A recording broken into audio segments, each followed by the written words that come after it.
The St. Augustine Institute of Catholic Studies presents Brother Francis with his regular Tuesday night lecture.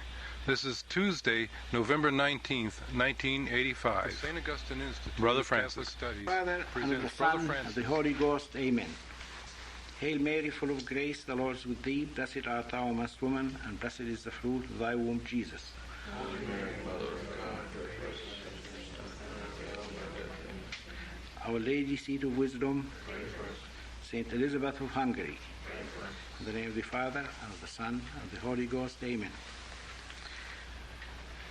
Strictly speaking, cosmology is the study of the material universe prescinding from the fact of life.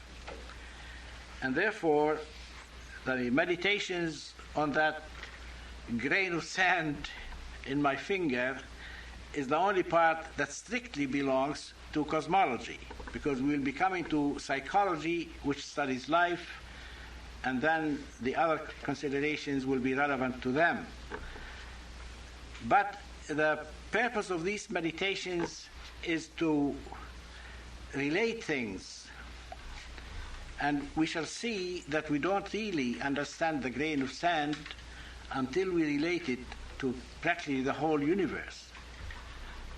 We said, when you study it materially, you say before that little substance was what it is now. Materially, somehow it always was. That's one realization. When the material world began to exist, everything in the world materially began to exist with it.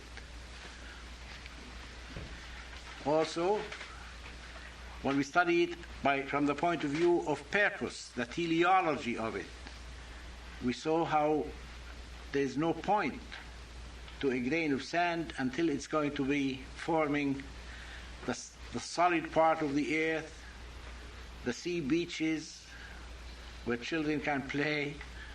I mean, if there is a purpose to it, it has to be related to other things. And we saw how our intelligence looking at the world today, and it's only when we think intelligently that we are on the way of discovering God. God is not something that we perceive by our senses. It's our mind that can perceive the existence of God. When the Church defines that it is a heresy to hold that the human mind is incapable, even without revelation, even without the assistance of grace, just using the faculties that God gave us, we can arrive at a knowledge that there is a God, and also at a knowledge of some of his main attributes. The Church is not there talking about understanding the arguments in metaphysics for the existence of God. The Church is talking there about the intelligence used by the man of common sense, the way the shepherd and the farmer and the mountaineer, and how could they possibly live with the whole experience of the things around them without knowing that there must be a being that causes the universe that they know, but is of a higher order, a contrast to what it is. And what is the contrast? Fundamentally, it reduces to a very simple contrast. The universe that comes to us through the senses is contingent. A contingent being, the more you understand it, the more you think about it, the more you know that it could not be the only kind of being in existence. It does not have a sufficient reason for existing, for being what it is. One of the philosophers I respect very much of our century was Etienne Gilson. And the fundamental concept in which he tried to interpret in our time the philosophy of St. Thomas, that you find in all his writings, is what he calls radical contingency. Now, in all my meditations, the purpose of my course is to get concepts like that become clear and definite.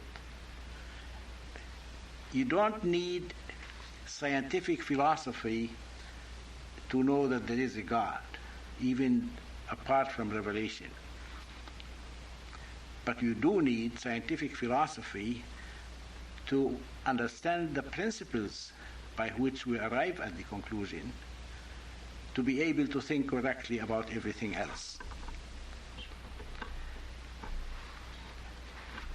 I have given you this article tonight, written by Carol Jackson Robinson, and some of you who have come, could you interrupt the thing a little bit? Let me give it to the people who just came. Now, these articles have been appearing in The Wanderer just as we started this course.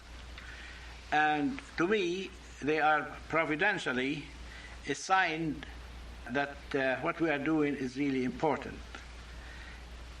I would suggest that every one of you go through that article and read it. We are not going to read it together.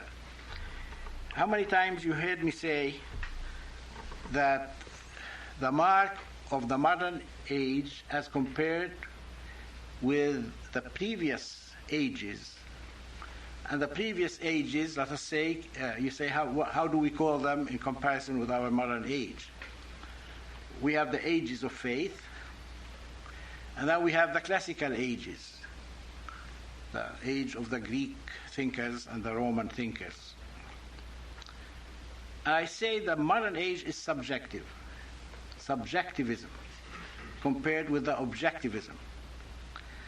Now, you think that lady was listening to my lectures. I don't know how we seem to be thinking right along the same lines. You find there in the second column on the very first page, towards the bottom, a more constraining domination. First, she tells us one can't live, so it's good for us now, since he's going to be one of the main antagonists that we are refuting by this course. The modern world is much more Kantian than Thomistic. Now, I think everybody admits that. And what we are trying to do, we feel that the train has been derailed. We are trying to put the train back on its rails. Then it will run on its own steam. And so that's the way I look at it.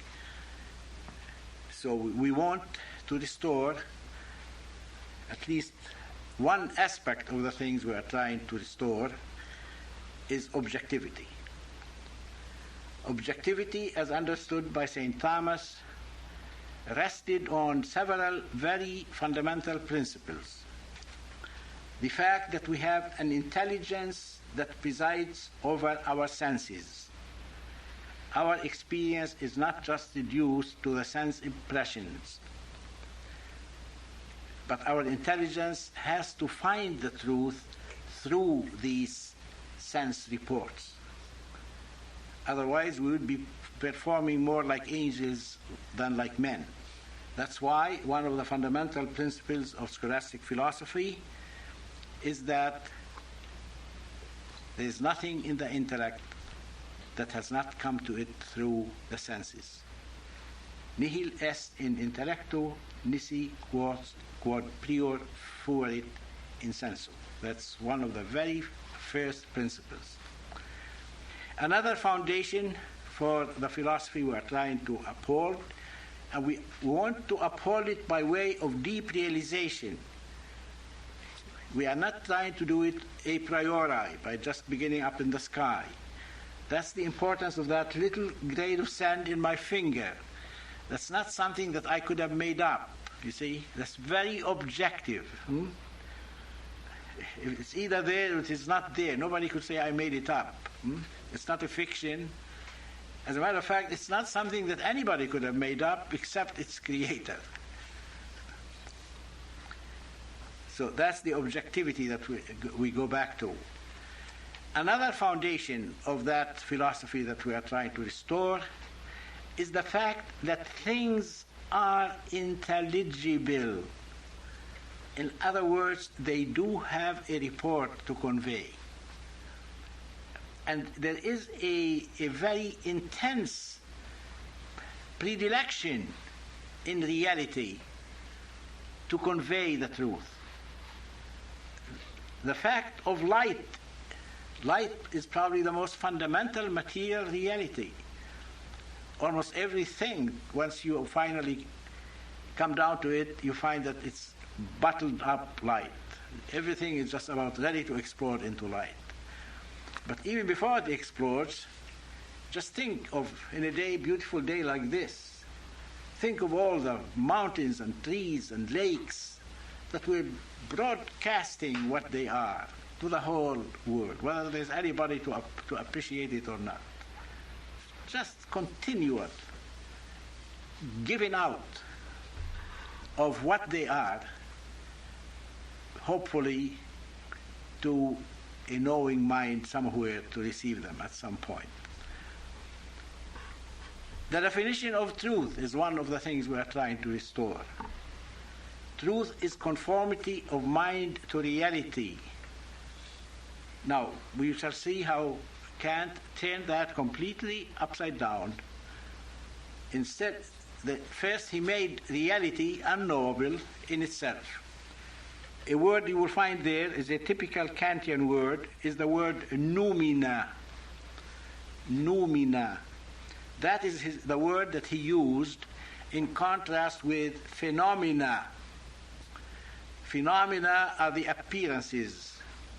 Noumena is what's behind the appearances. Now, to our philosophy, the Philosophia Perennis, the appearances are to convey reality, and reality is to be conveyed. According to Kant, the noumena are completely unknowable. So much so that his disciples completely disregarded them and became idealists. And now we have nothing but the phenomena. They are only interested in the appearances, with nothing appearing. Just as they are interested in motion with nothing moving. So these are the characteristics of the modern age. The negation of substance. You can say what you want about this grain of sand. It's a substance.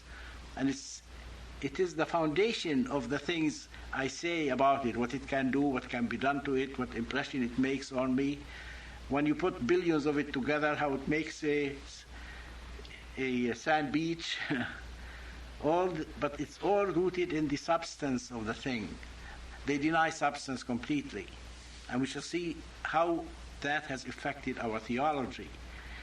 And I never knew a theologian to have done a better job to carry out these thoughts more brilliantly than this lady.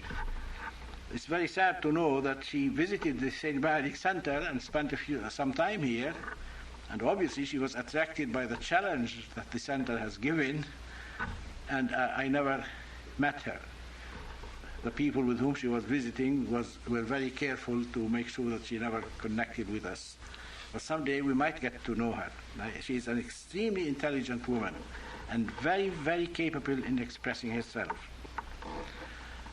So instead of truth being the conformity of mind to reality, it turns on itself. Reality cannot be given, cannot be known. The noumena, something behind the appearances, but we don't know what they are. We have no conception, completely unknowable. Reality becomes unknowable. The mind unknowing except knowing itself. And so instead of conformity, it becomes sheer consistency, and it sends you back to yourself. Now, I will read you just one paragraph, but I will leave you to read this whole article by yourself, and I'll be constantly referring to it through the course. So beginning on the first, just let me stop for a second. When did Immanuel Kant live? From 1724 to 1805. So he was 81 years old when he died. Now, as historians, we always, once you mention a date like that, you stop to place him in our total picture, in the scheme of dates of our history. The date becomes very familiar if you notice that he was 8 years older than George Washington, because George Washington was born in 1732, right? So if they had met together, George Washington would be 8 years younger. And then he lived 6 years after George Washington died. George Washington died in 1799, right? So he lived through the French Revolution. He was living in the age we call the Romantic, and we will go to that some other time. What Romanticism did was to take the mind away from objective reality again and become more subjective. Emphasize the individual as against the standards of the race, the ideals and common objectives of the race. Someday we'll go into that more thoroughly, but you see that all these movements are building up to the thing we are fighting today, which ends up in a complete rejection of the faith and of all its truths. What Kant did was to make objective truth subjective. So you heard me say that many times. Now I give you somebody else saying it. The intelligibility of the universe, he said, comes from the way we are made, not the way things are made. Everything is dependent on the perceptibility, the way we are structured. Even space and time are the way we think. That's the way our mind has to. Nothing can come to us except through the conditions of perceptibility, which are all subjective. So space and time are in me, in the mind. Not objective, but subjective. If you study the intelligible structure of things, you don't learn about the things and their ordering. You learn instead about you. The only thing we know in the end is me. He was the forerunner of the me generation and of the Freudians who ask,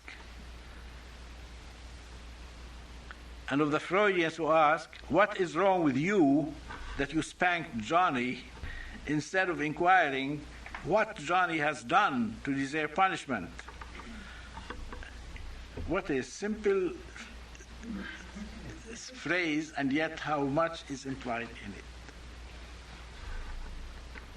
And in general, he is the author of our present obsessive concern with ourselves.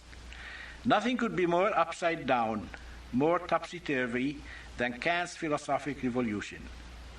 The marvel is not that he thought of doing it. Anyone can toy with the idea of turning things upside down.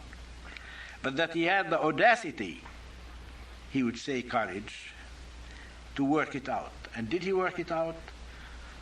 He's the most methodical philosopher in all history. He got at his desk at 8 in the morning, philosophized till 4 o'clock. When he took his work at 4 o'clock, people adjusted their watches.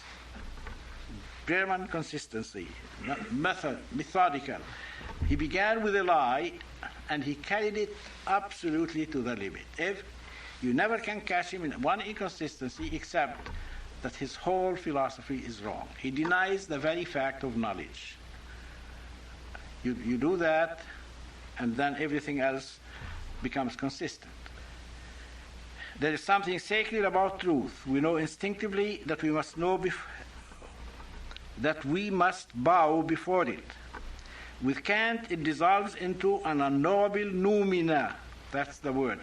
This might stop you when you are reading, so you know now.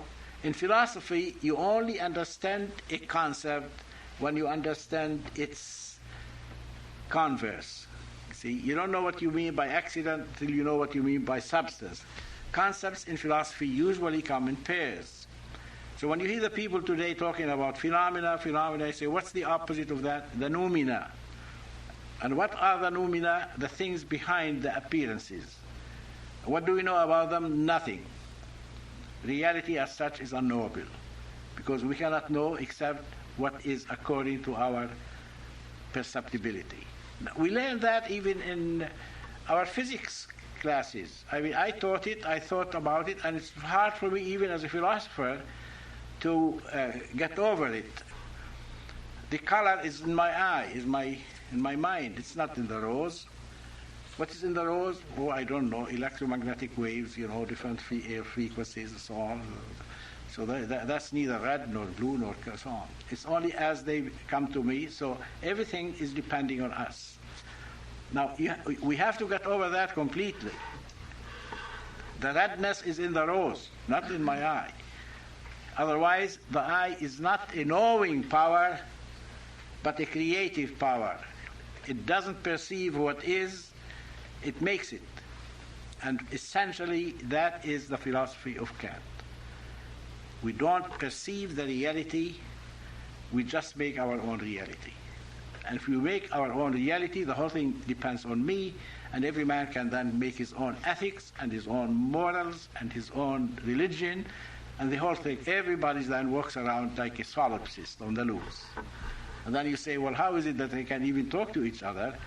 Some of the disciples of Kant, like Leibniz, came out with a theory of pre-established harmony. Like everybody is dreaming his own dream, but somehow there is a correspondence between them. They may not see the same thing, but there is a one-to-one correspondence. So every one of us is a monad, right? A whole universe grows on itself, and somehow there's a pre-established harmony to make it possible for us to talk to each other. These are the foundations of what makes the modern mind. When you see them talking like crazy people, you say, where did the whole thing start?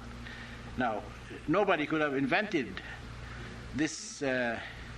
She invented the word existentialist. Nobody could have invented it, but some genius should have worked it out to make it a complete, consistent system, and then the whole world fell into it. He said, there is something sacred about truth. We know instinctively that we must bow before it.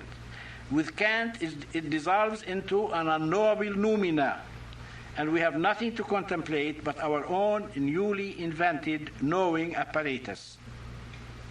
Metaphysics becomes epistemology. Isn't that amazing? I can't believe it that anybody should make that statement. I thought I was the only one who made that discovery, and I've repeated it over and over and over.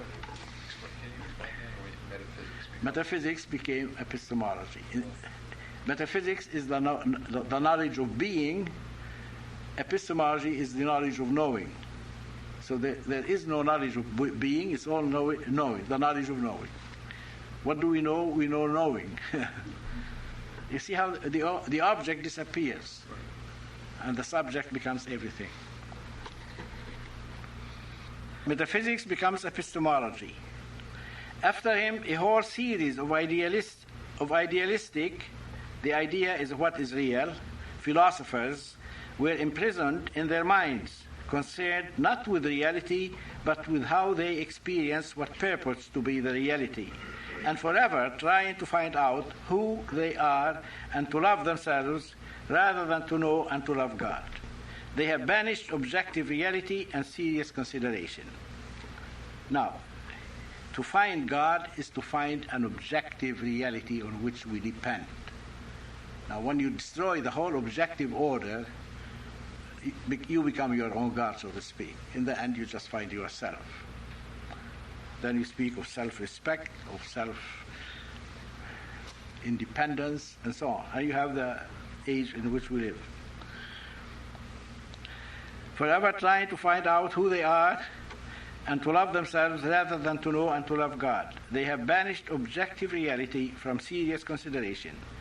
Those who reject the authority to which they are rightly subject are fated to fall almost immediately under a more constraining domination, for genuine and due subordination is morally and intellectually liberating to the soul, but forced masters are enslaving.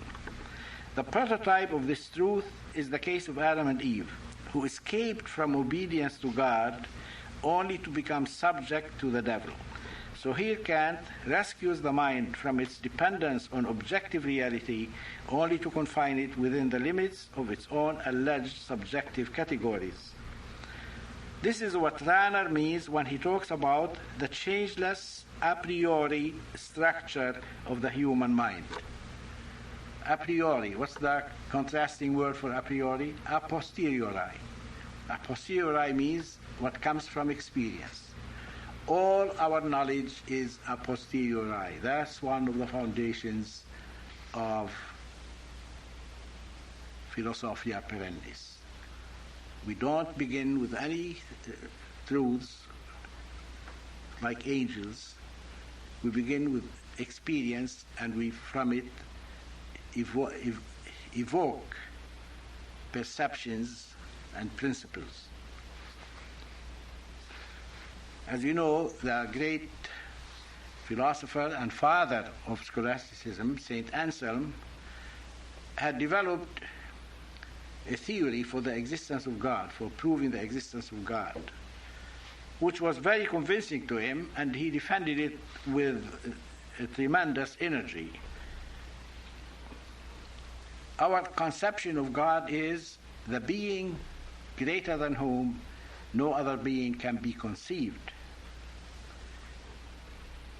But a being that exists has an attribute greater than a being that is conceived but has no existence. And therefore, from our very concept of God, he must exist. Now, St. Anselm was so holy and so pious and so intimately engrossed in God that he couldn't conceive how anybody could get the idea of God without instantly saying he must be. Well, did St. Thomas accept that? No. Why? Because it begins a priori. It begins with the mind. He said it violates the logical principle that there can be no illicit transition. You can't jump from the logical order to the real order. When you begin with this grain of sand, whatever you reason for as related to it has to remain in the objective order. And to come back to my grain of sand, St. Thomas thinks that with all the ideas in my mind, I could not have a valid proof for the existence of God. But from a straw, he says a straw, I say a grain of sand. One grain of sand is sufficient to bring an intelligent mind. Once you really understand the kind of being that it is, once you have a genuine appreciation of its radical contingency, that is a very intelligible concept, but that's the concept that comes out from experience. It's not a priori. Once you perceive its radical contingency, you can reason from that to the existence of God. The argument begins in the objective order, not in the mind. St. Thomas loved St. Anselm, and he knew how holy he was. But when it came to a philosophy, if the argument is not valid, he would not let it pass. So he said, no, that was not a good way to prove the existence of God, because the whole thing begins in the mind, a priori. This is what Rahner means when he talks about the changelessness, the changeless a priori structure of the human mind. And what Lonergan, that's another Kantian in our own time, he was, I think, a Canadian Jesuit, is that right? I've been hearing about him, but I have never read too much by him. But he is another Kantian. What Lonergan is saying when he speaks of the unreversible reviser and unrevisable reviser of all conceptual frameworks. The reason both of them speak of horizons and limits for our understanding is that they have put their own bars of prior knowledge to our search for truth. It's as though we were all made to wear green glasses, as in the Emerald City of Oz. The very stones seem to be precious jewels, but what they really are, no one can tell, for removing the glasses is forbidden. So all that we think we know about reality is not reality reporting to a mind that's capable of knowing what it is, but it is how we color it by our perceptibility. We are all present within conditions of perceptibility, and they form the kind of reality that we have to deal with.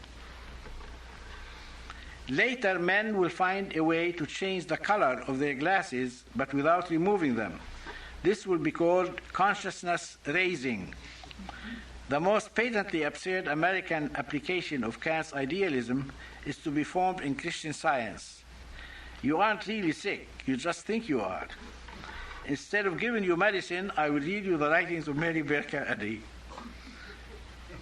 According to William J. Whalen, in his book Separated Brethren, the first edition of Mary Baker Eddy's book on science and health with key to the scriptures has the following verse on its flyleaf. I, itself I, the inside and the outside, the what and the why, the when and the where, the low and the high, all I, itself I. One thing that under this scheme is immediately off limits is the proof of God's existence from the things he has made. If we can't know the things, we can't reason from them to the existence of God. We just keep coming back to ourselves. Kant tried to sneak God in through the back door. He said, we can't prove God's existence, but we must assume it, because we are categorically imperated to do our duty, unpleasant though that may be. So only a belief in God and in a life after death, where we are rewarded, will make it worthwhile for us to behave. In this scheme, God becomes a postulate of the practical reason. So in his critique of pure reason, he gets rid of God. Then he has, the next volume was the critique of practical reason. They call his type of ethics, of moral philosophy, deontology. Now, this has nothing to do with ontology. Ontology comes from on, which means being. The deon is the duty, the what must be, that moral necessity that we all feel from our conscience. So because we do have that moral necessity, we have to postulate a God. So there's no intelligent knowing that there is a God. There is a kind of a sense imposed on us, on our will, so to speak, not by our intellect, but by our will. We get a sense of something beyond us. And that's how you find that in place of the primacy of the intellect, which is also essential to scholastic philosophy, the will has to be guided by intelligence. You find now the emphasis on the will, which gives us every kind of, from Nietzsche to Hitler, every kind of false principle of behavior. Now, many of these things are anticipating our course when we come to ethics, for example. We see that man must seek his true happiness. The most descriptive statement you can say about men in their behavior is that whatever they are doing, they are seeking what they think is going to bring them to happiness. How many people are alive in the world today? 4 or 5 billion people, some in Africa, some in China, some in Russia, some of them committing crimes, some doing all kinds of things. There's one principle that's true about every single one of them. What is it? They are seeking what they think is happiness. But happiness is something in the intellect, not in the will. That's the Philosophia Perennis. What is the first ethical principle? Can man stop seeking happiness? No. But man must seek true happiness, that's all. You just have to qualify from happiness to true happiness. If man knew what true happiness is, then all his behavior becomes moral. Just so that one word, the whole scheme. Now, the philosophy of duty sounds attractive, the Stoic, virtue for its own sake. Say not what my country can do for me, say what I can do for my country. To whom is he saying that? To all of us, every American in the land. Therefore, there's something more important than every one of us. We could all go to hell, but some wonderful thing called the state, that's the thing we should all be enslaved to. That's completely false. That's a false philosophy. If my country is the opportunity for me to save my soul and to help other people save their soul, well then that is, so my country should do something to me. The person that's going to live forever is greater than any state. But somehow there is something very attractive when you tell people, they have a duty. See what the sense of duty has done when it's not guided by intelligence, or just do. They say Toussaint Louverture, they call him the Black Napoleon of Haiti. He built an impregnable castle on the top of a mountain.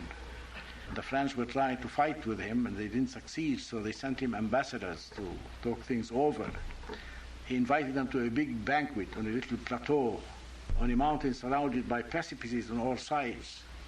He had a detachment of his soldiers march goose-stepping right to the precipice and walk right down to their destruction, right before the eyes of his guests, just to show them that people obey, they are doing their duty. That's Stoicism, that's pagan. Sometimes it sounds, when the people have gone to the extreme limit of seeking happiness, meaning by happiness, pleasure and satisfaction with no other principle, not happiness, but dissolute, self-unrestrained satisfaction. Then somehow you feel, that some sense of duty is very good to be brought in. But that is not the Christian outlook on things. We do have a duty to seek our happiness, but we have a first duty to know what true happiness is. It's only when we know that we are going to live forever, and when everything we do is in terms of that. Every action is either bringing us towards salvation or away from it. No perfect happiness can be on this earth. But the only kind of happiness that can be on this earth is the one that is leading us to the eternal happiness for which we were made. Now this kind of ethics that the whole revolution of Kant and the people who were thinking like him completely undermined can only be when we have done good thinking on the natures of things. And it begins right with the analysis of the little grain of sand. That's our philosophy. Is presupposed by our faith, because grace builds on nature. And every single thing that we know in our faith has to be grounded in how we think about the molecules and atoms and the little grains of sand. Now, there's so much in this article, and I just read you parts of it, and I encourage you now to read it. And it's going to be not only helpful to the course, but helpful to give you a realization of the importance of what we are doing. That has been always my biggest problem, is to get people to be truly convinced of how important it is to be doing this kind of study. Now, I want to read my cosmological meditations once with you to a finish, because they do have a certain unity, a certain natural progress. So I'm on page 6, But actually, I prefer if you let me read and you listen carefully. You have a chance to review it when you go home. I mean, that's why I'm giving you the notes. Some of these things have to be cogitated, have to be thought about by every person on his own. Some things can be done in class. And don't ever think that there can ever be a philosopher who is not part of a school. They become very odd and strange, if not insane. It has to, so the time we get together and we start talking about these things and then discussing them together and so on is very essential to all healthy philosophical work. But it can't be all that. There has to be some time when you are sitting down and thinking by yourself. The two things have to be always going together. I'm going to continue reading you on page 6 now. The third item. It's entitled An Egg. I will read the very last item of the previous one. Since plant life remains a closed circle, beginning and ending in a seed. You see how the complete circle? You have a seed, then it grows to be a plant, and when it transitions its maturity, after it has proved that it is a living thing, by assimilating, by growing, then by maturity produce another seed, and what happens? It starts the whole cycle again. And if there's nothing but plant life, that cycle will go on forever. And all the Oriental mysticism, all the pantheism of the East, always talks in terms of circles. When you come to the Christian thought, it's not circles, it's a straight line. We live one life, and it ends either in heaven or in hell. And we have no other choice. We don't have another chance. We don't go on in circles, being reborn again and making another try and all that. It's a straight line. So that's a very fundamental difference. Now, what is the conclusion? An intelligent being would never have created something that meaninglessly goes on in a circle, just sheer vanity. There's no point to it. Plant life has to lead to something other than plant life, or else and unworthy of an intelligent creator. You see now, what kind of thinking am I using now? That's what they call teleological. I'm thinking in terms of purpose. That's the one of the main things that have been suppressed in all modern thought. There are 4 causes. Aristotle explained them very clearly. The material cause, the formal cause, the efficient cause. All the physical sciences accept all of them. They talk about matter, they talk about form, they talk about efficiency. But he said the most important cause is the final cause, the purpose of things. That now is verboten. They have a taboo against it. It's not scientific to talk about purposes. You just see the facts. So we are reviving interest in the purposes. We say, what's the purpose of a cycle that goes on? Just ends where it began. No progress, no point to it. Would an intelligent being produce something that just goes on like that? So we come to the next step now. Again, very objective. Any one of you can take an egg in your hand. Let's see what thoughts come to our mind. I used to go and steal the eggs. I like them raw. I used to make a little hole, get the whole egg empty, so I keep it back where my mother would go to get it and would lift the thing and get a shock. So, an egg. All the general truths about a grain of sand considered as a natural body may also be attributed to an egg. It occupies space. Kant says all space is in my head. It endures. It has duration in time. Time is also in my head. So I don't know what the egg is doing in itself, the noumena in the egg. I don't know anything about it, because all these things are only part of the way I receive it. It can be seen, touched, and perceived by other senses. It has a definite, enduring nature. Nobody thinks that an egg and a stone are the same thing. You might form a stone to look like an egg, but it doesn't have the same nature. Other substances of different natures, right? You can burn an egg, and it would cease to be egg. The matter continues, but what made it egg ceases. What is it? What determines that matter that could be anything under the sun, but in this case is egg? That's what they call what? Remember the word? Substantial form. And you can't think correctly about nature until you get those two contrasting and supporting concepts, prime matter and substantial form.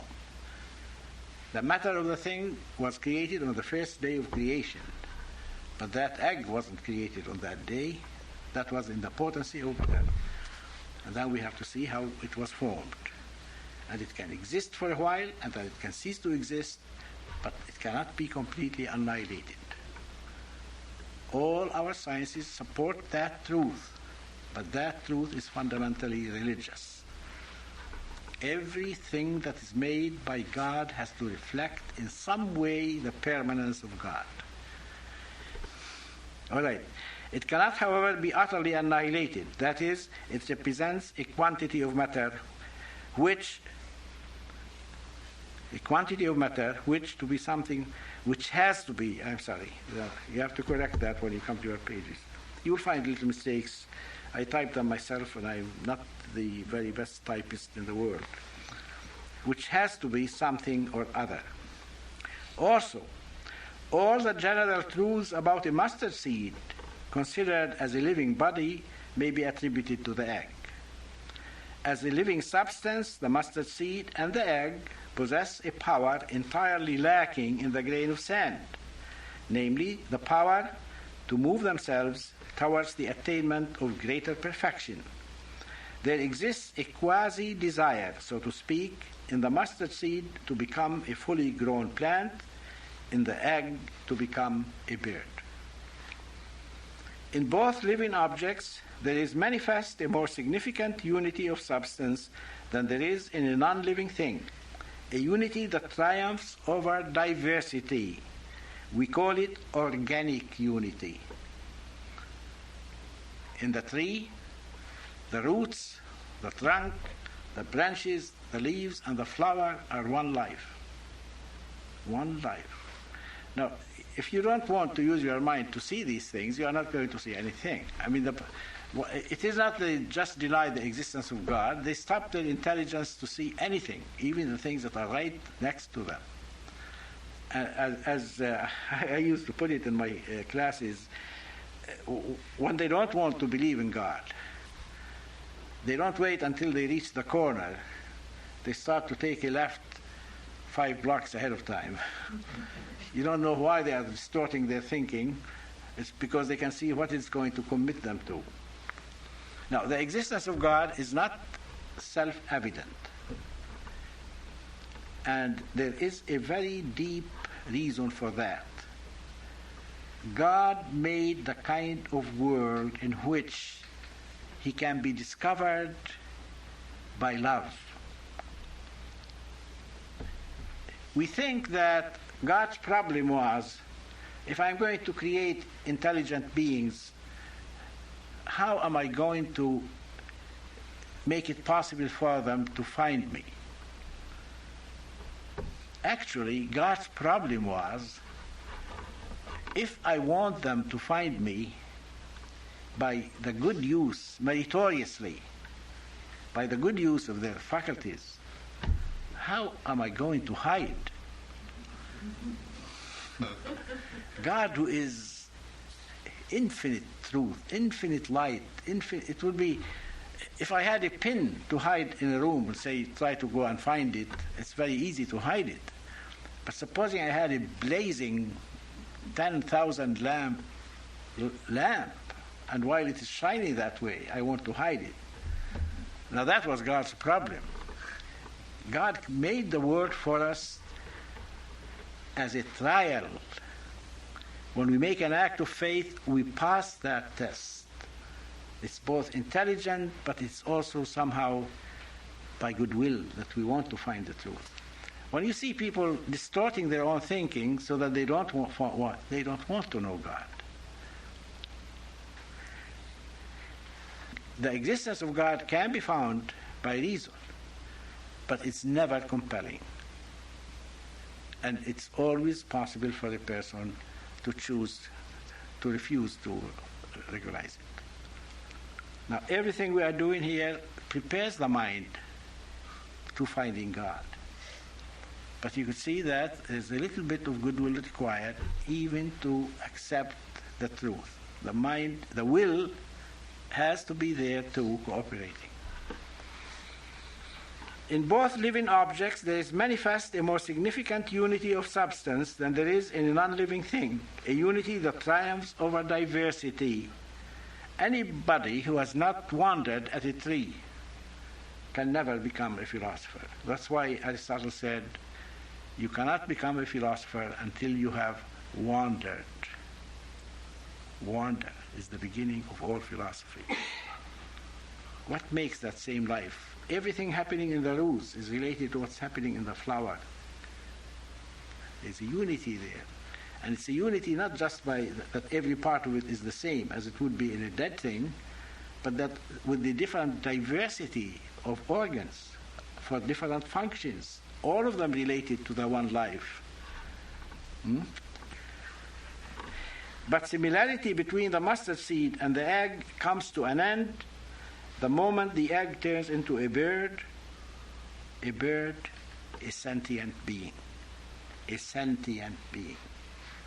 capable of sense perception. That's now you say, how do we know that the bird has sense perception and the tree doesn't? Well, anybody who doesn't want to see that point is not going to see anything. The bird sees the seed and goes after it.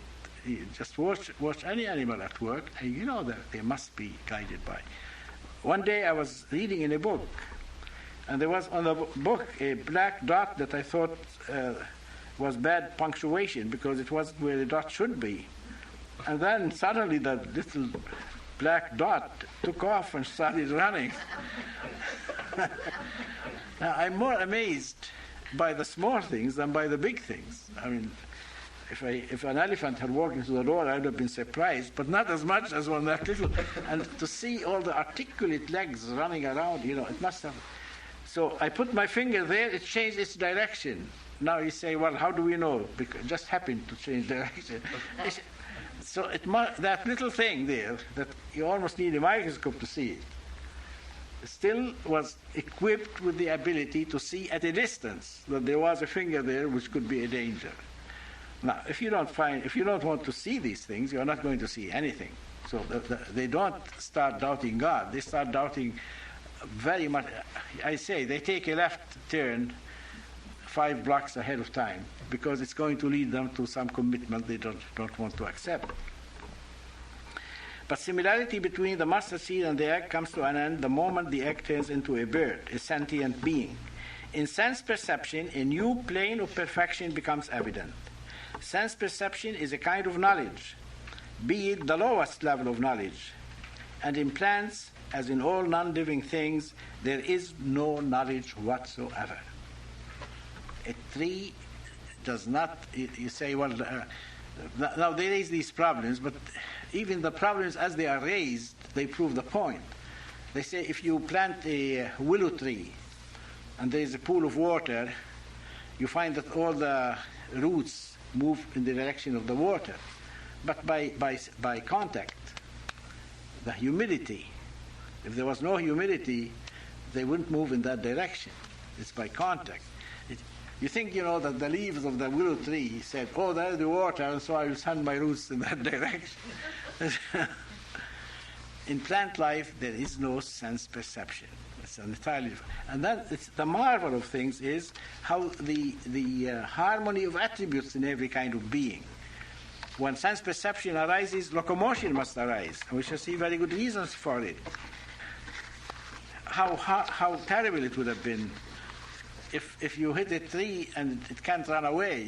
Supposing it could feel pain, and it can't run away, it's rooted down to the ground. Can you believe God creating a dog rooted to the ground? Just it can see the prey at a distance, but there's nothing it can do. It can't go for it. Sense perception is knowledge in the material order. That's very important. It's knowledge in the material order. Now, we are going to get a tremendous sense of what we mean by materiality. What is metaphysics? The study of the immaterial. We are not going to be studying the immaterial until we have fully realized what it is to be material. There is such as knowledge in the material order. Now, what do we mean by that? Let's see. Which means that the sentient being must be material.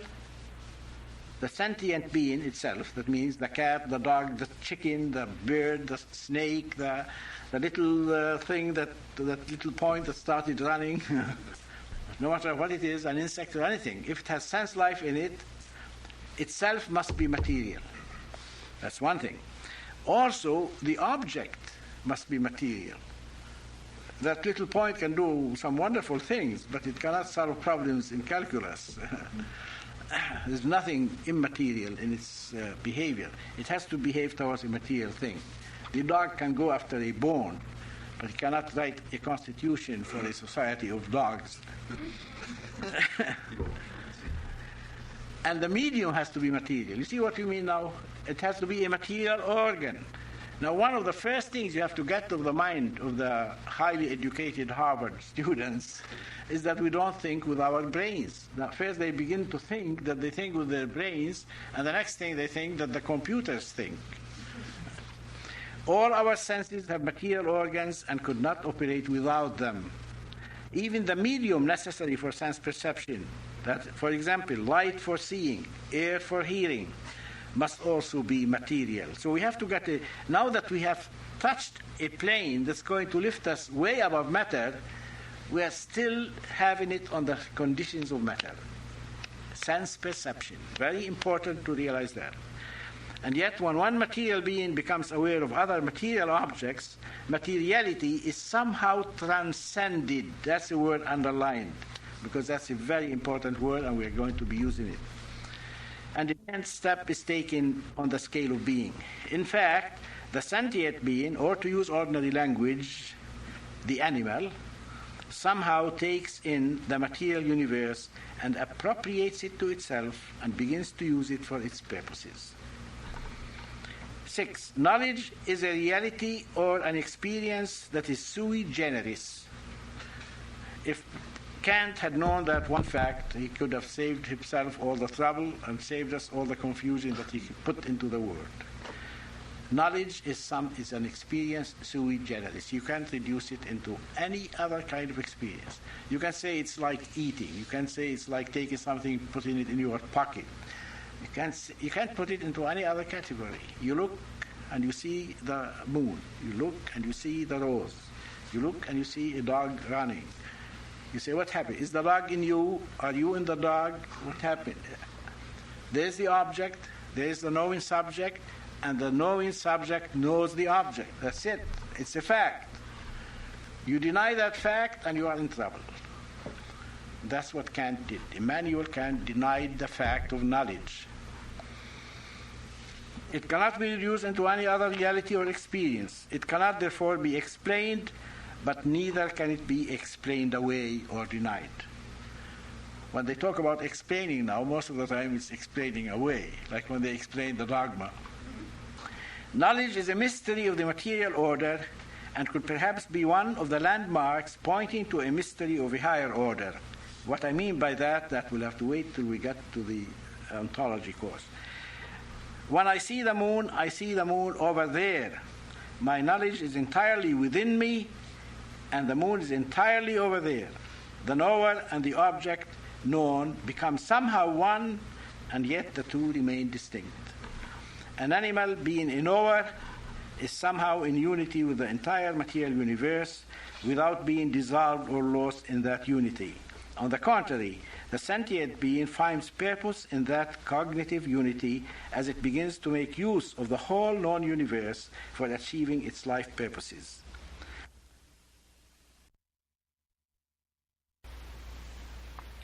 The St. Augustine Institute of Catholic Studies presents Brother Francis with his regular Tuesday night lecture. This is Tuesday, November 26th, 1985. Brother Francis. In nomine Patris et Filii et Spiritus Sancti. Amen. Ave Maria, gratia plena Dominus tecum, benedicta tu in mulieribus, et benedictus fructus ventris tui, Iesus.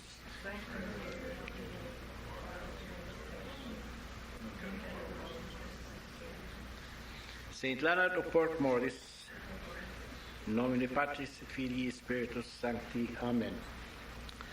We said that there are 4 types of material beings,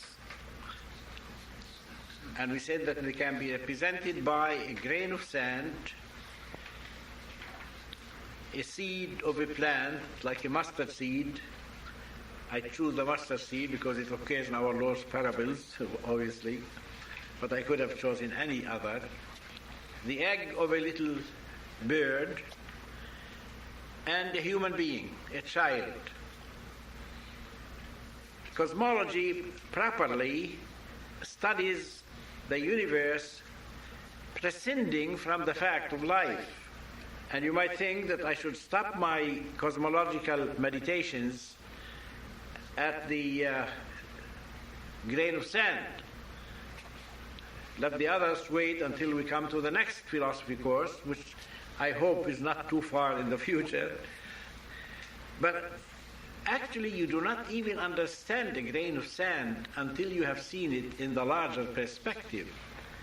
And that's why I continued my meditations without going deeply into any of the questions that life and living things raise, but merely still to put the grain of sand, in other words, the inanimate material universe, in the perspective which makes it make sense. So tonight I'm going to finish those meditations. That's the last, number 4, fourth item. A child. Point 1. What is a grain of sand to another grain of sand? Could you imagine a universe in which there was nothing in it but inanimate objects?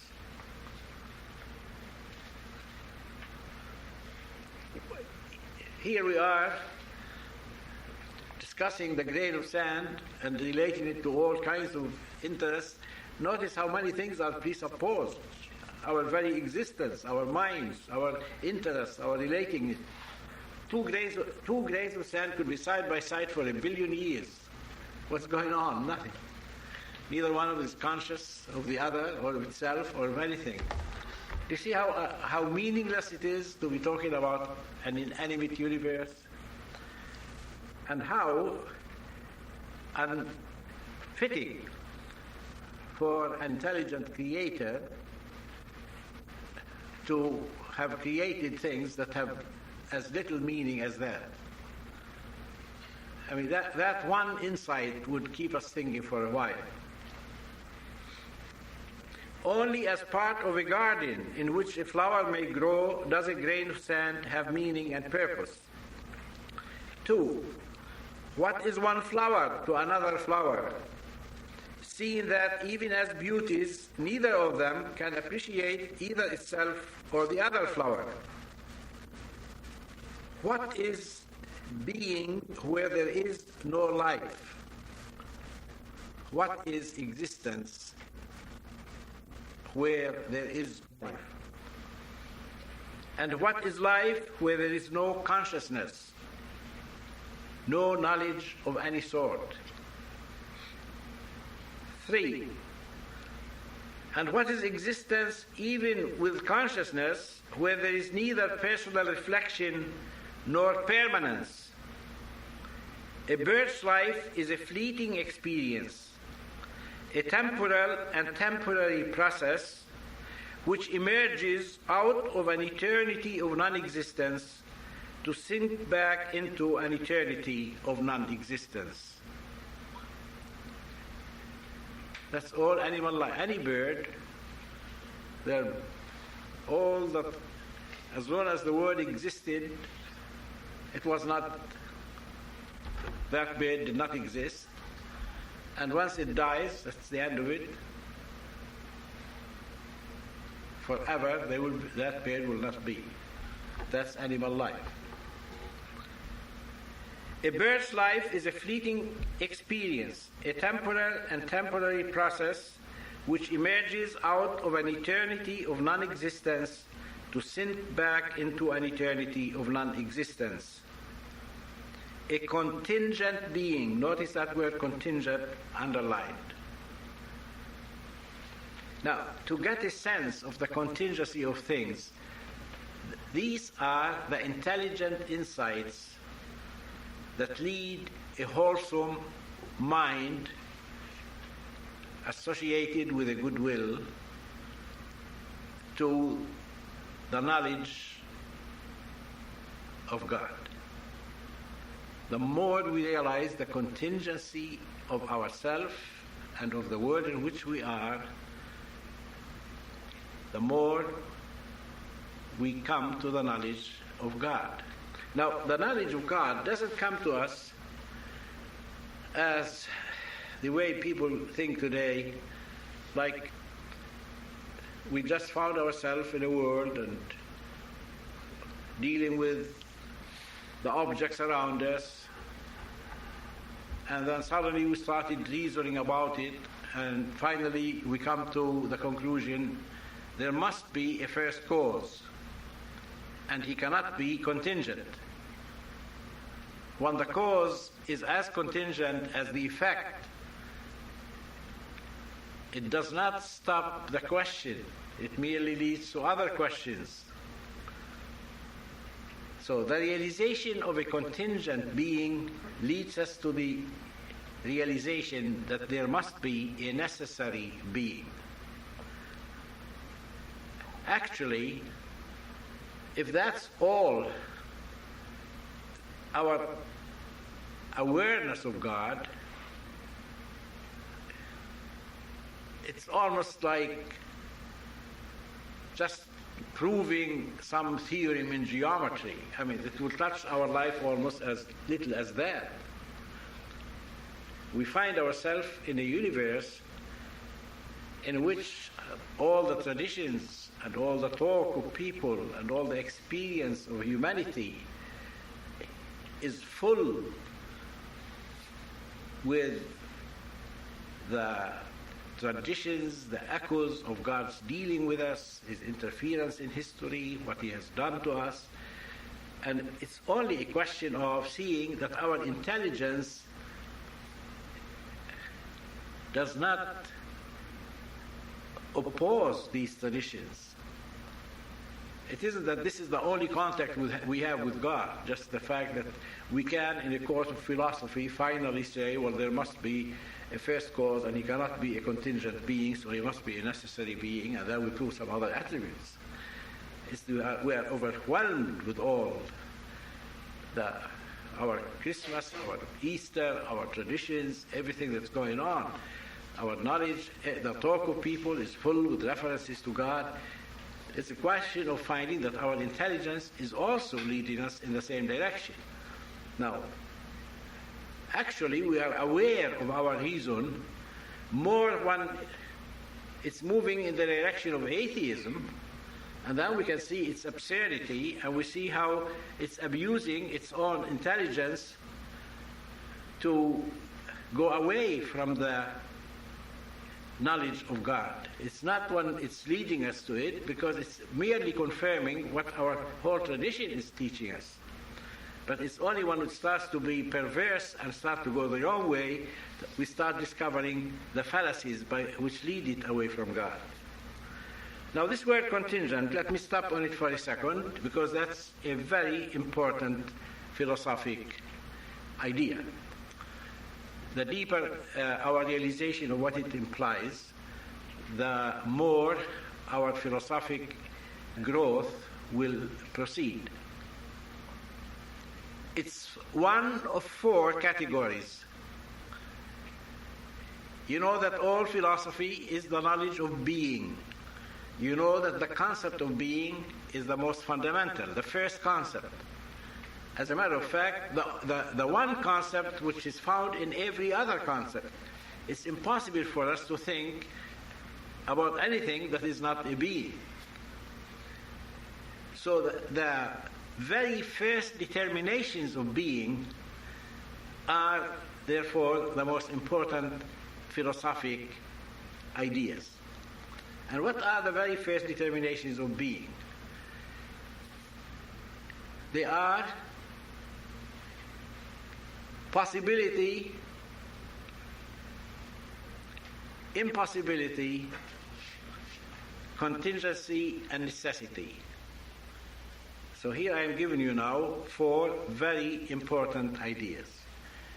I will describe them very briefly tonight, but they are things that will be growing with us as we grow into deeper and deeper wisdom. What is a possible? A possible is one that can exist but doesn't. All right? Can exist but doesn't. You might say, my eighth brother. I have three brothers, and there are no other. My eighth brother is a possibility. I could have come from a big family in which there could be an eighth brother. That's a possible. He could exist, but doesn't exist. There is no such thing as my eighth brother. You get the idea? What's an impossible? Something that cannot exist, and there you don't have to say, if it cannot exist, it doesn't. Because among the first axioms of correct thinking, you remember, we learned also four truths. We learned them in Latin when we studied logic. A posse, ad esse, non valid illatio. That means from possibility to existence, inference is not correct. You cannot infer from possibility to existence. What's the other principle?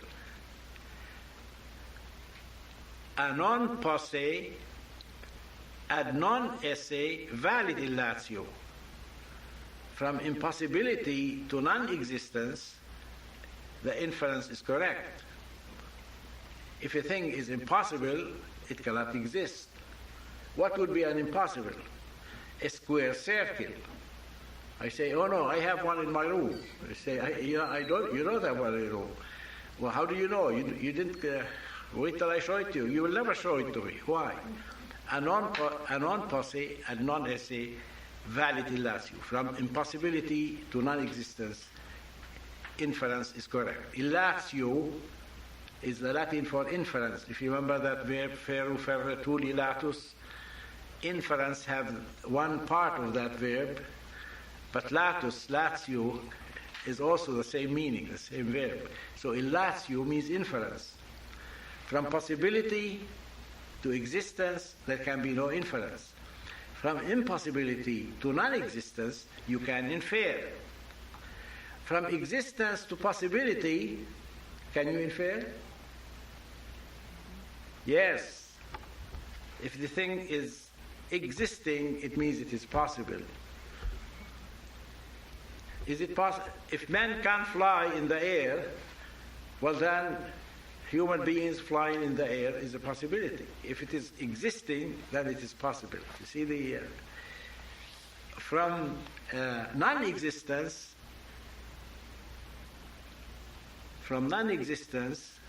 and non-esse and non-posse, non-valid illatio. The fact that the thing does not exist does not prove that it's impossible. So, with this pattern in mind, we go back. What are the most intimate concepts that come immediately after the concept of being? Because at the basis of all philosophy are the things that we know spontaneously about being. The most essential principle is the principle of contradiction. a thing cannot be and not be at the same time. We find that the first modern philosopher to dare to deny this foundational principle was Hegel. And did he open that denial? As somebody said, he is the grandfather of Nazism and communism. Both arose out of his thinking. And you could see how once they start distorting fundamental principles, how all reasoning there goes on, completely, diabolically distorted, and leads to the most incredible consequences. So, a contingent being is one that is but can not be. You have to say it slowly. It is but can not be. Am I a contingent being? Do I exist? I hope so. Is it conceivable that I do not exist? Certainly. One of the very first realizations we have to have about ourselves, about every reality that's material around us, is it's what Gilson called radical contingency. There were hundreds of thousands of years where I did not exist, and it's very conceivable. I could think of so many providential things that happened in history that if any one of them had failed, if my mother had not been at the right party, in the right dress, if somebody had called my father to some other distraction, I would not be here. You could see how many millions of things had to go right before any one of us could come into existence. We exist, but our existence is very contingent. And the more we realize that, the more we see that every time you face a contingent being, you have to ask for its cause. And if the mind was not necessarily thinking in terms of a sufficient reason for everything, we won't have any of our sciences. But notice what happens. For small little things, they demand a cause. They are very much at home with the small questions. But for the biggest things, they stop thinking. They don't want to ask for a cause. They want to know the cause of why lightning in the sky, this, why that. But then when it comes to the question of how does the whole thing come up to be, you can explain a little elephant by the bigger elephant, Papa and Mama elephant. But the mind doesn't stop there. Why elephants at all? Where did the whole thing come to be? Not only why this little thing in the universe, but how did the whole universe? A multiple of contingencies does not make for a necessary being. You have to read the mind immediately, and that's at the basis of the 5 proofs in the Summa Theologica. And when people have distorted their mind to the point where they do not respond to these fundamental sanities of sound reason, they are not going to find their arguments satisfactory. So they just leave them cold, and since they don't have any faith, and they don't have any reason, they walk into the darkness of atheism. So what are the 4 categories that come immediately, proximately, most urgently after the very first concept of being? Contingency, that which exists but could not have existed. That's a contingent being. Possible, that which could exist but doesn't. Impossible, that which could not exist and doesn't, which follows immediately. And what's the 4th left? A necessary being, that which exists and could not exist. And we shall see that that is one of the first approaches of the mind to realize what God is. A necessary being. We will approach the whole idea of being from another angle.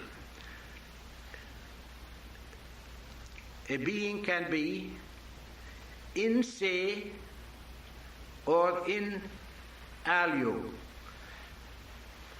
A being can be in itself, or a being in another. Can you give me examples? Do we know realities that could not exist in themselves, but they have to exist in something other than themselves? All the accidents. So that's the definition of an accident. A color. They don't just float around. It has to be a colored leaf, or a colored grass, or the sea, the color of the sea, or the color of the so on. Size. You don't have size just of nothing. There has to be something before you can have it a size. All the 9 categories of accidents describe what the intelligent mind, not trying to be smart, not trying to hinder itself from seeing, but innocently and candidly seeking the truth, makes the distinction between substance and accident. That more simple distinction, the whole trend of modern thought today is against it. When my professor in philosophy was saying, the reason we think there is a distinction between substance and accident was the Greek language. It has certain type of word that can only be applied as descriptive of some substantive, and other words committed to be substantive. And so somehow, because we get the philosophy from the Greeks, and I was listening to him and listening to him, I couldn't believe that anybody would be as stupid as that. So finally I raised my hand. I told you how I made one friend in my answer to Professor Sellers. Well, this was Professor Parker. I said, isn't that like saying the reason we think there is a difference between men and women is that some nouns are feminine and some are masculine? Well, the whole class roared with laughter, and I lost a friend. They don't want to see that distinction. Now, our senses immediately receive the accidents of things. It's only the penetration of the mind that sees the substance. The whole notion of a substance is where the mind is seeing through what the senses have delivered. Now, if you deny that distinction, notice how you swim in a non-substantial universe, just accidents succeeding each other and so on. Then you try, as Whitehead, I used to have a book by Whitehead, and I threw it away at one moment when I saw what these people, these diabolic people, are doing to our intelligence and to our civilization, and as undermining the very possibility of accepting or receiving the faith or understanding it. If any being exists, and by its very nature it has to exist in another, you see right away that there must be some being that exists in itself. You can't have an infinity of dependencies. You would not have any accidents until you have some substance. Now, on the basis of this first very intelligent distinction, by which we go from being in alio to being in se, a being in itself to a being in another, or from a being in another to a being in self, it's the same pattern by which we finally go to another distinction, a being ab alio and a being a se. And what's a being ab alio? A being that is from another, a being that is caused, is an effect, a being that we can see that it received its being. What's a being a se? A being that did not receive its being. A being that's not in any sense caused. A being that is the sufficient explanation of its very existence. That's God. The philosophers say the most essential, and that means the most intelligible note to our minds about God, is aseity. What's aseity? He's a being ase. Now, do you notice how a being ab alio is another way of saying what I started with, a contingent being. A being derived, while a being a se is a being underived. Now, if you ridicule these things, if the mind is going to play tricks on itself and say, I'm not going to accept any of these concepts and so on, then they say, well, why can't we find God? St. Paul said, don't extinguish the spirit that's in you. Well, the spirit that's in us is intelligence. There's another higher spirit, grace, but let's begin with intelligence. Now we are in the order of nature. If you deliberately snuff off the foundational concepts of intelligence, you are committed then to your senses, and you reduce yourself to an animal, and obviously you are not going to reach any knowledge of what is spiritual. You have destroyed the very lights by which God leads you to himself. And that's what has been going on. Almost all modern thought has been a fight against God. So let me go back to this, since I was stopped by this word contingent. So you see now, a contingent being is a being of value, a being that obviously has received existence, that it cannot explain it by itself. It can't be the explanation of what it is, you see? And we call it a contingent being. And if we do nothing in this course, in this first, it's our second course in philosophy, but it's our first course in what I call ontological philosophy. That's when we stop talking about thought and we're talking now about being, about reality. If we get nothing from it but this tremendous philosophic insight into the meaning of contingency, we would have gotten something worth our time. So a contingent being superior to all the realities on which it depends in the material order, yet one unable to account for what it is or that it is. Now, one of the clearest thinkers of our century, but one of the most obvious fools, was Bertrand Russell. And he actually made the statement. I can't imagine how anybody could think so clearly and yet so asininely. Man is the greatest being in existence. Now, can you think that? Here I am, the greatest being. There's nothing in the whole existence greater than myself. How do I explain? Am I the explanation of how I came to be? Can you see how a man could be very clear and yet very stupid? A contingent being superior to all the realities on which it depends in the material order, yet one unable to account for what it is or that it is. And what is the permanence of the bird species except a multiplicity of the same meaningless purposelessness of the individual bird? You say it's a sparrow. Well, that explains something to our mind. We know sparrows have been going on. We hear about them in the Iliad. So sparrows have always gone on. Well, that explains that this belongs to that species. But how do we explain the whole species? A multiplicity of contingents just makes the small question a bigger question, but it doesn't really answer the first question. So to find a purpose worthy of the wisdom and love of a divine mind, we must seek it beyond the kingdom of birds. Point 4.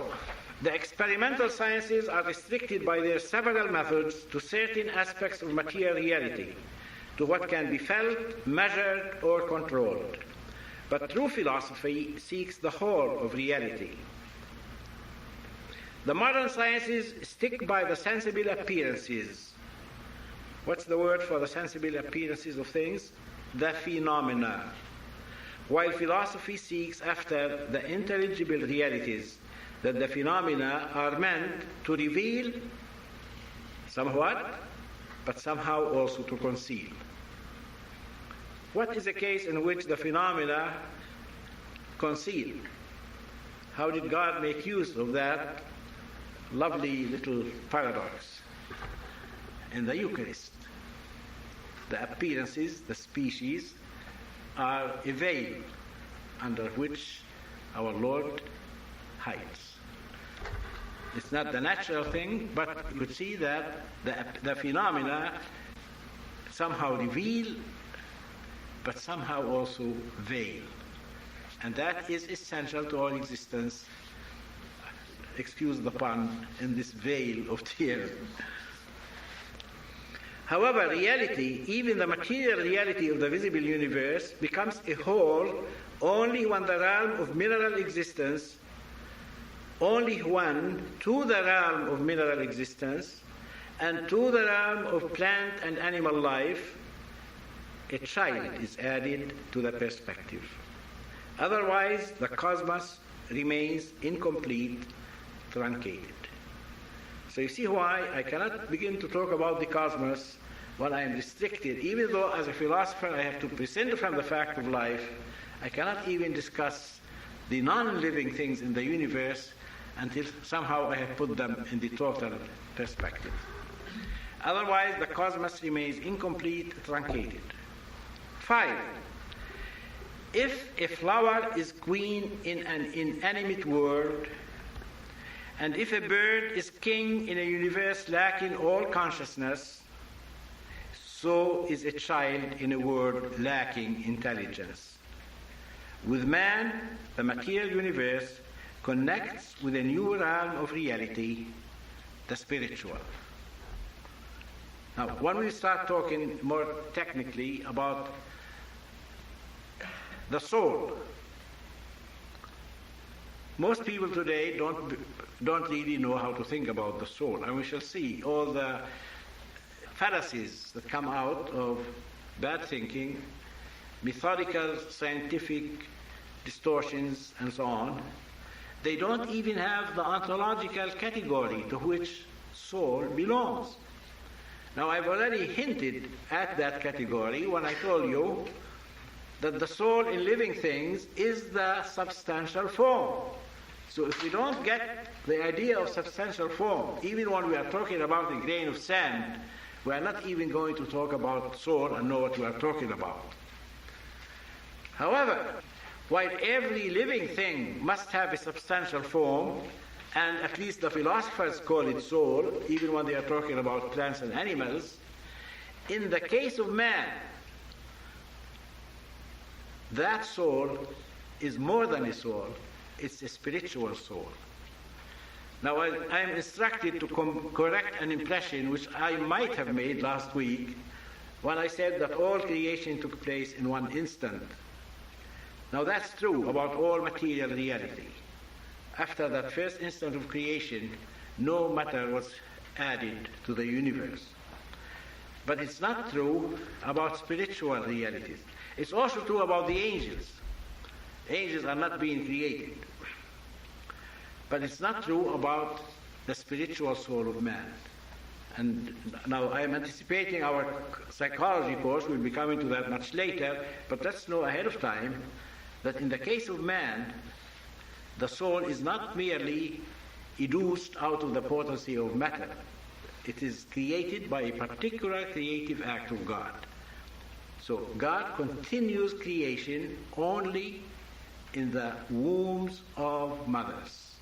Every conceived child is cooperating with the creative act of God, singularly producing that immortal soul that's going to live forever. That's tremendously important. I don't know any truth that Father used to insist on more than that.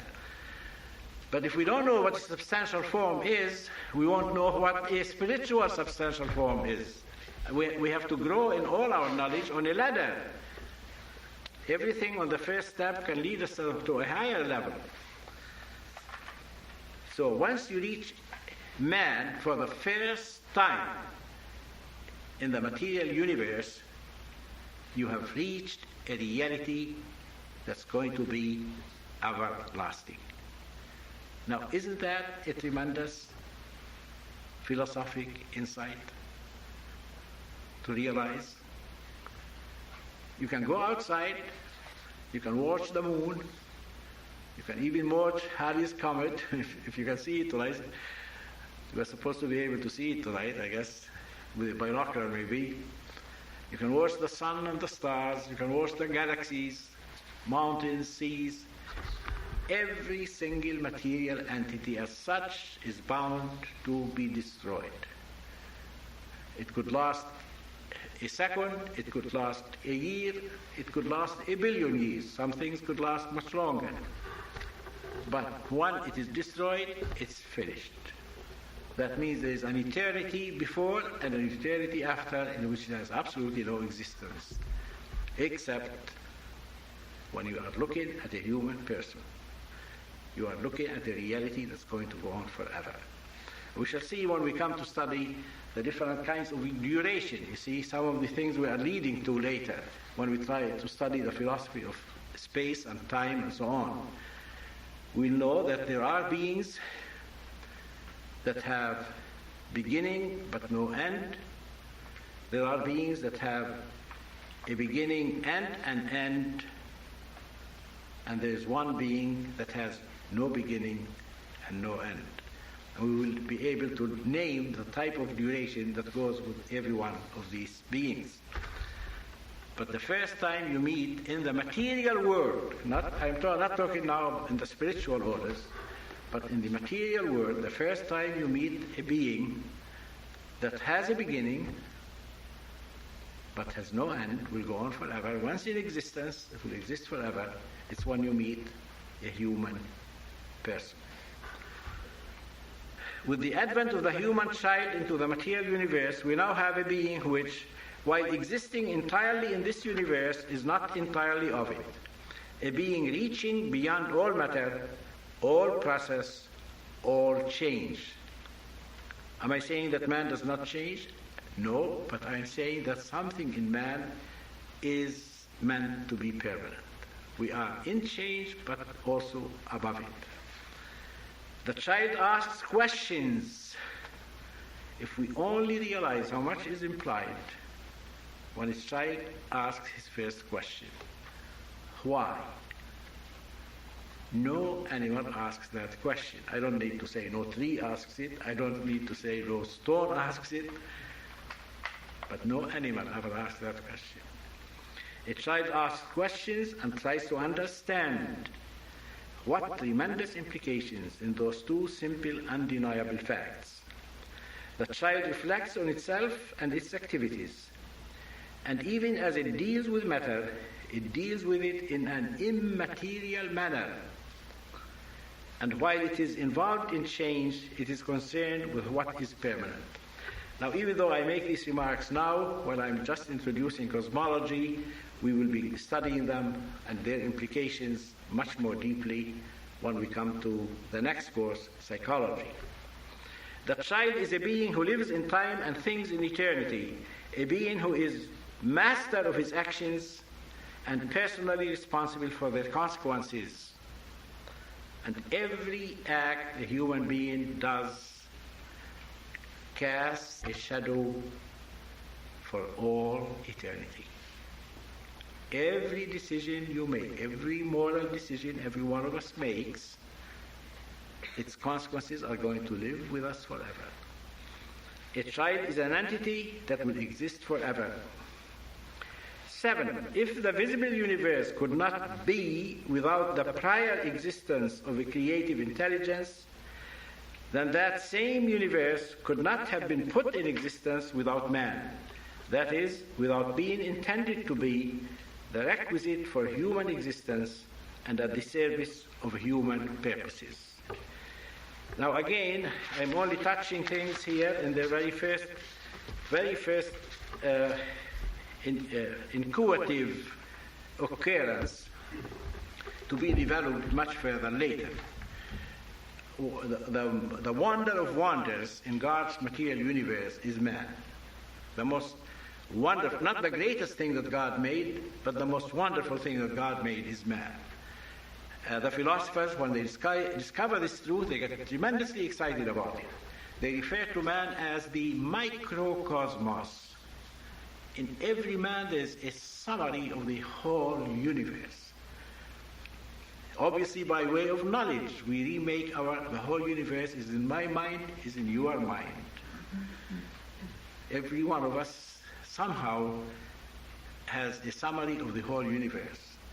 But even if you consider our bodies, all the material realities that exist are necessary for man to be made. When I meditate on this tremendously important truth, I like to go back and think innocently with Aristotle. Forget about Mendeleev table, and you get too complicated when you come to modern chemistry. He reduced the elements of the world to earth, water, air, and fire. And in some sense, you could still refer, you can analyze the earth into many different compounds and then the compounds into elements and so on, but substantially, it's a very nice way of summarizing the universe. Could man as a being, as a material entity, exist without the solidity of things we refer to as earth, which means rocks and so on, things like that? Let me put it another way. Supposing the universe was all fluid, could God make a man in that universe? Could God even make a man in that universe? God could make the things that will make man.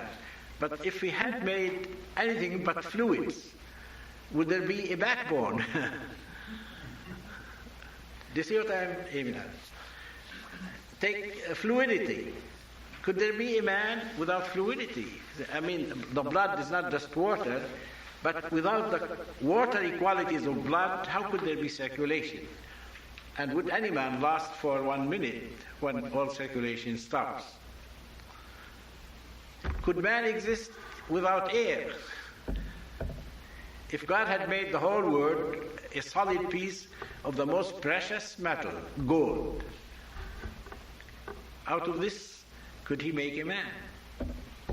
He could make a statue of a man in gold, but that's hardly be man. Heat. The first thing you tell that a man is dead is that there's no heat there. You put your hand, it's cold. I've had this sad experience many times in my life. The very first thing you realize, the person has died. You see how all the four elements of the universe are even necessary to construct a man?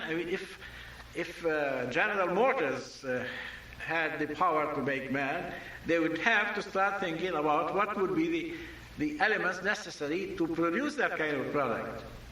Now, can you conceive that all these things happen by accident? If God had not intended to make man, would he have made all these other things leading up to the making of the very substance of man? Man is central to the universe, in a sense not to be upset by the Copernican hypothesis, and is not incidental to the laws of nature. Man is still the center of the universe. It makes very little difference whether the earth is going around the sun or the sun around the earth. When you think ontologically, contemplatively, philosophically, man is still the center of the whole universe. And when people superficially were being upset by tampering with their certitude that placed man at the center of all reality, you could see why holy people could get a little nervous, wonder if that's not going to upset their values. Well, today it doesn't upset us that much. We see clearly that. But without going from the heliocentric from the geocentric to the heliocentric outlook, we are losing the place of man in reality, because we are losing the power to be contemplative and appreciative and truly philosophical. The total view of the universe as it emerges from the material sciences taught now in the schools and universities is at best Manichaean. Now let me see, why am I accusing the approach to the physical sciences today, the way people think, having suppressed all philosophy, all contemplation, of being a continuation of the Manichaean heresy. One of the most profound books I ever read was Chesterton's book on St. Thomas Aquinas. And the main thesis in it is to show how the Manichaean heresy has been one of the most persistent heresies in all the Christian centuries. And what's the essence of the Manichaean heresy? It's to put one eternal reality side by side with God. Just as independent, give it a kind of aseity and call it matter. And so God has something there that he has to see what are its laws, what can he do with it, what can't be done with it, and so on. So he's fighting and struggling with something co-eternal with him, co-independent with him. Do you see how that opposes completely the very first article of our creed? I believe in God, Father Almighty, creator of heaven and earth. The entire substance of everything that is comes from God, is completely dependent on God.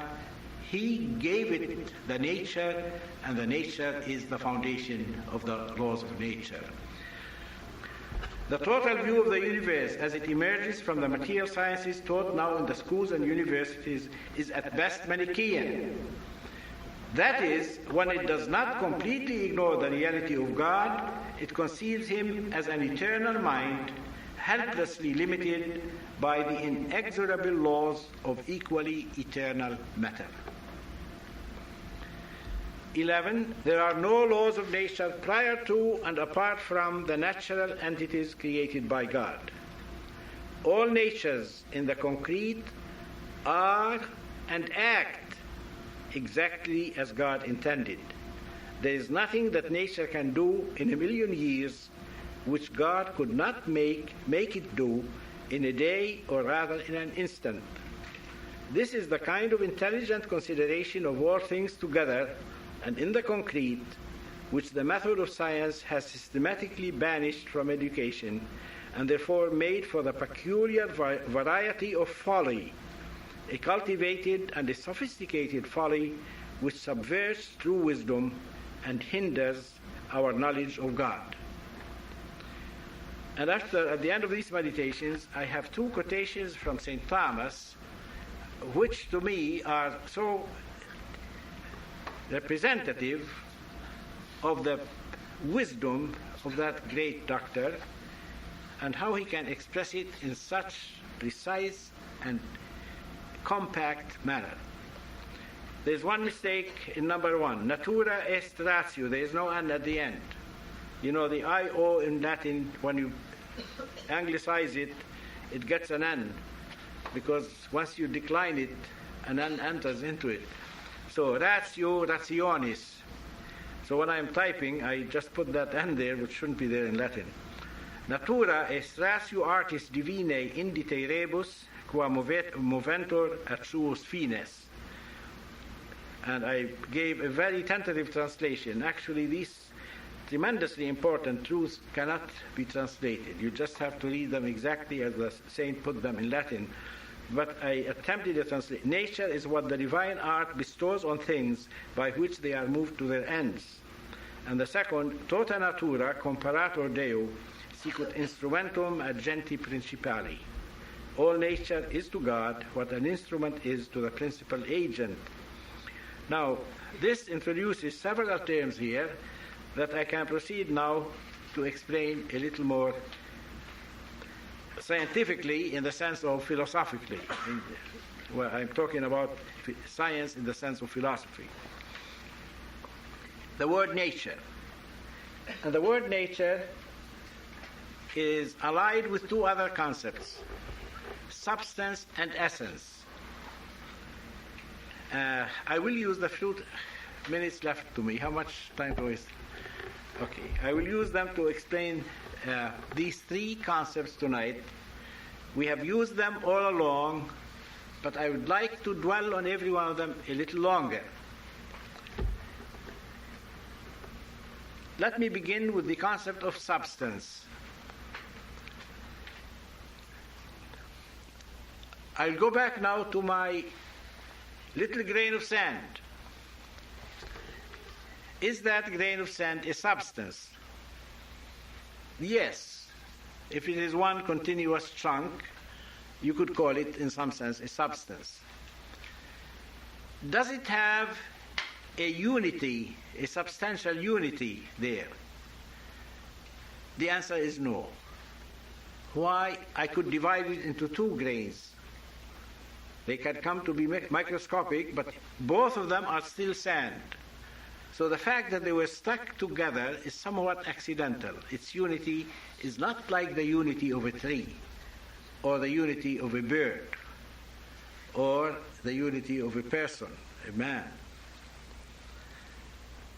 There was a time when they thought that you can go on dividing that grain of sand ad infinitum. And since in inanimate things there is a homogeneity in the substance, they thought that you can go on dividing and there will always be sand. Well, here, science helps good philosophy. We do know better now. That division cannot go on forever. You will come to what has per se unity, substantial unity. And what do we call it in modern science? The molecule. Most sand is a kind of an oxide of silicon, CiO2, I guess, or something like that. Take water. That will be more familiar to you. H2O, we say, H2O. You finally come to the ultimate, what Aristotle would call first substance. And you know how every time I use that word first, I told you this is a very philosophic notion. What would be second substance? Water. Everywhere there is water, water. You see, second substance immediately becomes the universal nature, the essence that you are dealing with. But first substance is the thing that bears that essence to start with. The ocean is watery on account of a tremendous number, but not an infinite number, of little molecules. And whatever properties you attribute to the ocean are all rooted. You can't swim in a molecule of water, but in a body of water in which you can swim, the ultimate bearer of that nature is what has substantial unity. That's very important. It's very important. I am going to be discussing with you next time the fact that H and O are not in the molecule of water except by a virtual continuity. And we should know what those words mean. Now, the way they think today, they have revived Greek atomism, which in effect says that you and I are nothing but accidental piles of molecules, and even when they make them cells, the cell does not have that substantial unity. It's a part. And there's a tremendous difference between the kind of being that a detached arm is when it's cut off and thrown, and the complete being. What God created was things that have substantial unity. And all reality is eventually analyzed into those ultimate first substances that Aristotle, with his genius, made the very first principle of his sound philosophy, the individual substances. All right? Now here, I say, every one of these substantial unities has a nature given to it by God. God intended matter in certain conditions to have that kind of nature. Nature is immediately in terms of its purpose, what it's going to do, and what we'll go back to those two principles of St. Thomas, but just to have the vocabulary correct now. So the word nature today is used in two different meanings. One, the first, the most radical, that means deeply rooted, that every substantial entity has a nature.